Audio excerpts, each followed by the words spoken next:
Hello, Toro fans, and welcome back to Tauros All Access. It's the Thursday weekend preview edition. As always, I'm Edward Neiman, joined alongside by Lauren Hill. Lauren, in just over 24 hours, Toros will take the ice, I should say, at the Pepsi rink here at Mesa Arena. Another home series here in Minot. Toros taking on the second place Austin Bruins for the first time since early October. Yeah, we are very excited. It's been over. Well, they weren't here last weekend. Y'all were in Minnesota. But it's been a little while since we've been back here in the Mesa, and I'm very excited because we have two very, very fun theme nights that we'll get into a little later in the episode. But we are, just overall very excited to be back here in the Mesa playing a very, very good matchup just in general. Like Edward said, number 2, Austin Bruins, as we are number 3 in the Central Division. So should be very exciting just in general this weekend.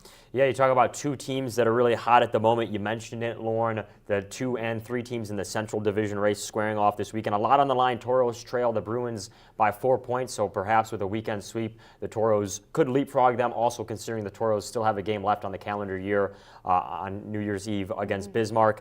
But the Bruins coming into this weekend winning 5 in a row in their last 10. They're 9-0-1. Toros, on the other hand, coming into this one, winning their last 6, 9-1-0. Lauren, Toros have swept their last 3 series, looking to do the same this weekend. Yes, we are, as well as looking at some of our skater stats. We kind of mentioned this earlier this week, but they've been in the shift as of last weekend, as we said, spent in Minnesota against the Mallards. Jesse Uhala is at number 1 with 38 points in total. Jack O'Hannison is at 35 points in total with 10 total goals and 25 assists, and Ian Spencer is at 34. So we have a lovely, just overall, they're all competing really for that top 3 spot, with Billy Batten really close to Ian Spencer behind with 32 points.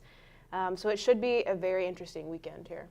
Yeah, and you look at Jesse Uhala, a guy that you mentioned, 38 points on a 13-game point streak for the Toros. You go back to that last series where the Toros traveled down to Riverside Arena back in early October. Uhala had 2 goals on that Friday night game, and then he had another goal in the Saturday night game, so 3 goals of that weekend. Looking to do more of the same. Those are the last 2 games that these two teams, when they competed against each other down in Minnesota. Toros won the Friday night one 5-1, and then battled back on the Saturday night game 4-2 after trailing in the third period. Toros netted 3 in the final period of playing that one to get the win. So I'm expecting a really competitive series between the two teams. You know, Austin, a team that is definitely very used to this Toro team. They took on the Toros in the first round of the playoffs last year. They met early this season. I think despite the scoring, that series was a little more competitive than it showed. But I'm excited to see this Austin team once again in this building, especially at a very critical time in the season, right before we go on the holiday break. Toros looking to pick up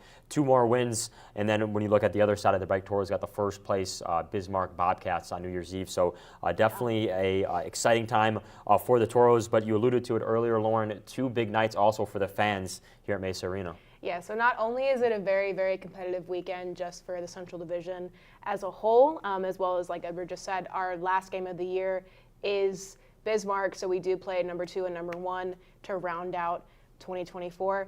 But other than that, we do have on Friday night is Christmas with the Toros, so that's a very exciting game. We're going to have Santa here to take pictures. The only thing that's preliminary is you have to have ticket to get in. Other than that, it is free to take a picture with Santa. He will be here at 6:15, so we are opening doors at 6:15, so you can get here a little before normal puck drop time of opening doors. We usually open at, I believe, 6:30.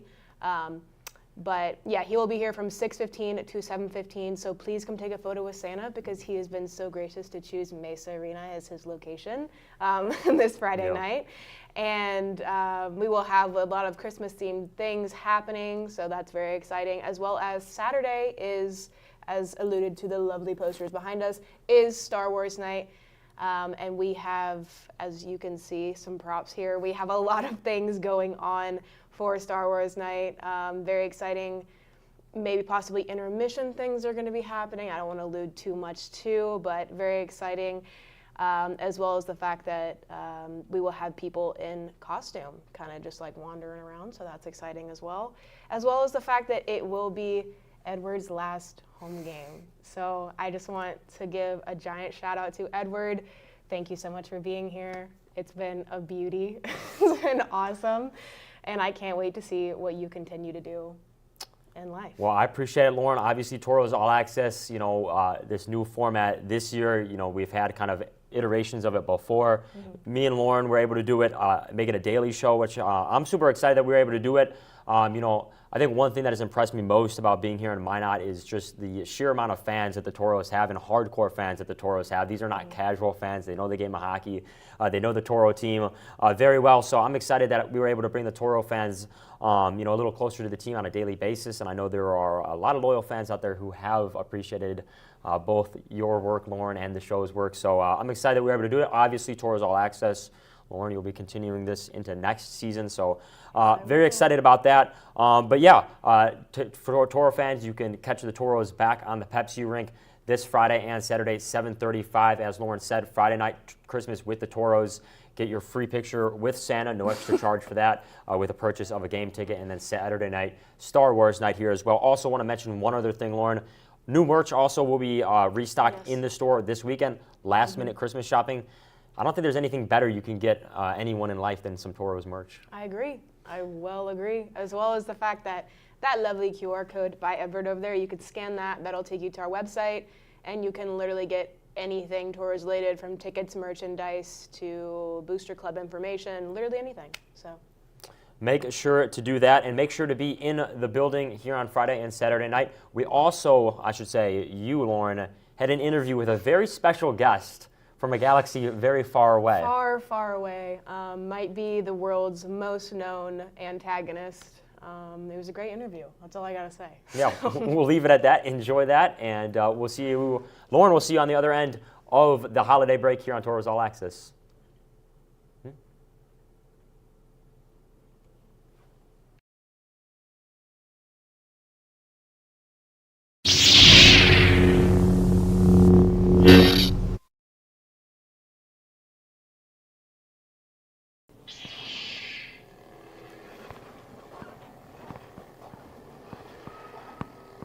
Hello, Minotauros fans. I'm Lauren Hill, and as you can tell, I'm joined here with Darth Vader today, and we are asking him some very important questions as we have Star Wars night coming this Saturday to the Mesa Arena, and we could not be more excited that Lord Vader here has decided to spend his evening with us and on Saturday. So starting with our first question, Mr. Vader. Yes.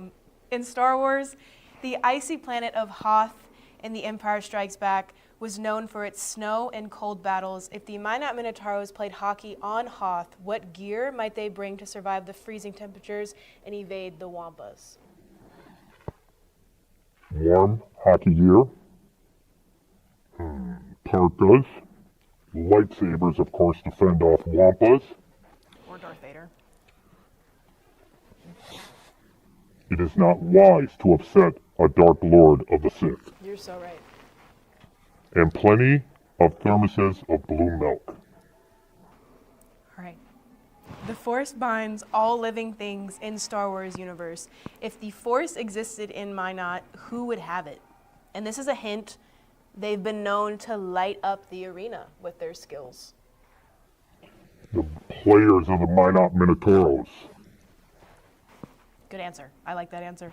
In The Empire Strikes Back, Luke Skywalker has a close encounter with a Wampa, an icy beast native to Hoth. Who would win in a fun mascot showdown, the Minot Minotauros tank or a Star Wars Wampa? Tank would, of course, because he possesses the power of the fans of the Mesa Arena. Mm-hmm. So the Death Star had its iconic roar when the Super Lash laser was fired. What sound is guaranteed to echo through Mesa Arena when the Minot Minotauros score a goal? The goal horn and the cheers and celebration of the fans of the Mesa Arena.